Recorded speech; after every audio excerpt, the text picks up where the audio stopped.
اقیموا الصلاۃ وآتوا الزکوٰۃ، قائم کرو نماز، ادا کرو زکوٰۃ، وَأَقْرِضُوا اللَّهَ قَرْضًا حَسَنًا۔ توجہ ہے، نماز قائم کرو یہ بھی فرض، زکوٰۃ ادا کرو یہ بھی فرض، اور فرض کے بعد فرمایا وَأَقْرِضُوا اللَّهَ قَرْضًا حَسَنًا۔ یہ قرضہ کیا ہے؟ نماز بھی فرض ہے، زکوٰۃ بھی، یہ 40واں حصہ فرض ہے، لیکن یہ تو سال کے بعد ہے۔ اسلام کو سال سے پہلے بھی ضرورت پڑ سکتی ہے، مسلمانوں کو سال کے بغیر بھی ضرورت لائق ہو سکتی ہے۔ تمہارے سال کا انتظار کرتے رہیں، ادھر اسلام کو ضرورت آ جائے۔ اللہ کہتے ہیں چلو وہ فرض تو جب ادا کرنا ہے ادا کرنا ہے، ہم تمہیں ترغیب دے رہے ہیں میرے بندو، اقرضوا اللہ قرضا حسنا۔ سال کے بعد تمہارا فرض ہے اور سال کے دوران ہمارا قرض ہے، ہمیں قرضہ دے دیا کرو۔ ہمیں وہ کہاں ہیں قرضہ لینے والے؟ بھائی انیل صاحب، ہاں آؤ بھائی قرضہ لینے والے، سبحان اللہ۔ فرمایا اقرضوا اللہ قرضا حسنا۔ جیب بائیں ہو یا دائیں اس سے کوئی فرق نہیں پڑتا، آپ دونوں جیبوں میں دیکھ لیں، کہیں کچھ بھی ہے نکال کے دو اللہ کے لیے۔ اقرضوا اللہ قرضا حسنا۔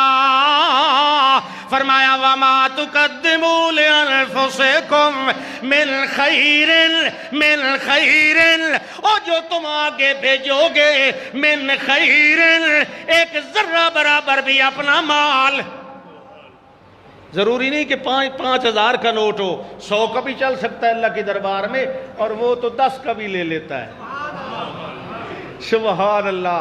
وہ نخرہ نہیں کرتا، وہ نخرہ نہیں کرتا، کیونکہ وہ تو بہانہ کرتا ہے، وہ تو بہانہ مانگتا ہے۔ وَأَقْرِضُوا اللَّهَ، سبحان اللہ۔ بہانے کی بات آئی، ایک مثال سناؤں، بخاری کی حدیث ہے۔ آپ بخاری کو مانتے ہیں نا؟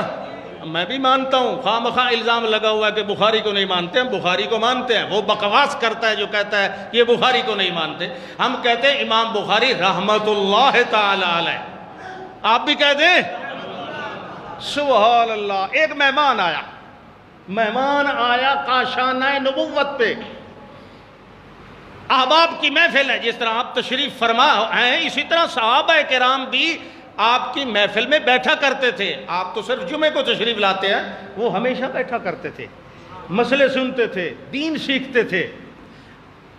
ایک بندہ آیا، یا رسول اللہ صلی اللہ علیہ وسلم مجھے بھوک لگی ہے، مجھے مسافر تھا۔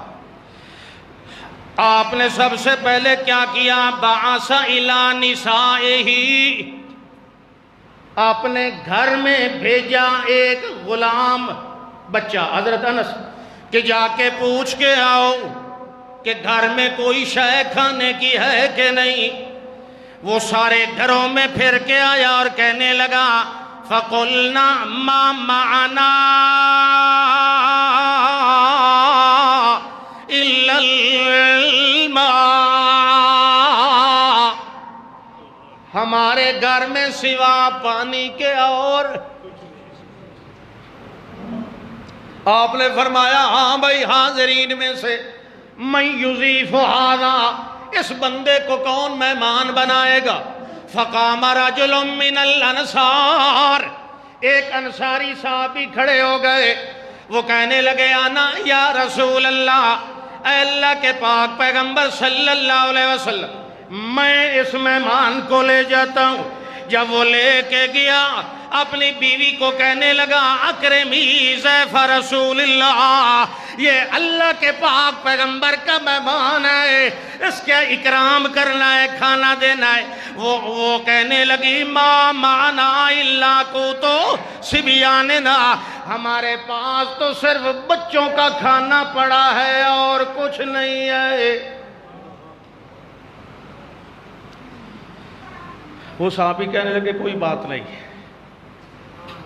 جب اندھیرا ہو جائے نا تو تم ایسا کرنا، حیئی طعامک واصبحی سراجک ونوّبی صبیانک، کھانا تیار کر، چراغ جلانا، بچوں کو کسی بہانے سے سلا دینا، بچوں کو کسی بہانے سے سلا دینا، اور جب کھانا مہمان کے سامنے رکھیں گے نا بھئی اب اکٹھے کھائیں، تو تم اٹھ کر چراغ کو ٹھیک کرنے کے بہانے بجھا دینا۔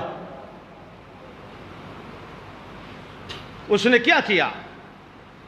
حیات طعامن اصبحت سراجن نومت صبیانن، اس نے کھانا تیار کیا، چراغ جلایا، بچوں کو پہلے سلا دیا، اب مہمان کے سامنے کھانا رکھا، فقامت کھڑی ہوئی کہ کیا کرے؟ تصلح السراجہ، اس چراغ کو ٹھیک کرنا ہے، روشنی تھوڑی آ رہی ہے، اس کی بتی ذرا اونچی کرنی ہے، اونچی کرنے کی بجائے بالکل بجھا دیا، اندھیرا ہو گیا، اور وہ یوں ہلاتے رہے اپنا منہ جیسے کھانا کھا رہے ہوں میاں بیوی، لیکن کھانا صرف مہمان کھاتا رہا کیونکہ ایک بندے کا ہی کھانا تھا، وہ ویسے ہی یوریان ہی وہ اس کو ویسے ہی دکھلاتے رہے کہ گویا ہم بھی کھا رہے ہیں، لیکن انہوں نے بات آتا یعنی بھوکے رات گزار دی۔ جب صبح ہوئی اصبح فغدا الی رسول اللہ، تو صبح کے وقت اللہ کے پاک پیغمبر کی خدمت میں حاضر ہوا، نماز پڑھنے کے بعد اللہ کے پاک پیغمبر نے فرمایا ضحک اللہ اللیلۃ من فعالکما، تم دونوں میاں بیوی نے رات کو مہمان کی جو خدمت کی ہے، تمہاری خدمت کی وجہ سے اللہ بھی ہنستا رہا ہے، اور تیرے حق میں تو قرآن نازل آ گیا ہے، یسرون علی انفسہم، یہ مومن جو ہے اپنے نفسوں پر دوسروں کو ترجیح دیتے ہیں، وَلَوْ كَانَ بِهِمْ خَصَاصَةٌ، انہیں خود بھی ضرورت کیوں نہ ہو یہ پھر بھی اپنی ضرورت ہٹا لیتے ہیں، دوسروں کی ضرورت پوری کر لیتے ہیں، اور فرمایا مَن یوق شح نفسہ، جو بندہ اپنے نفس کے بخل سے بچ گیا وہ بندہ تو دین و دنیا میں فلاح پا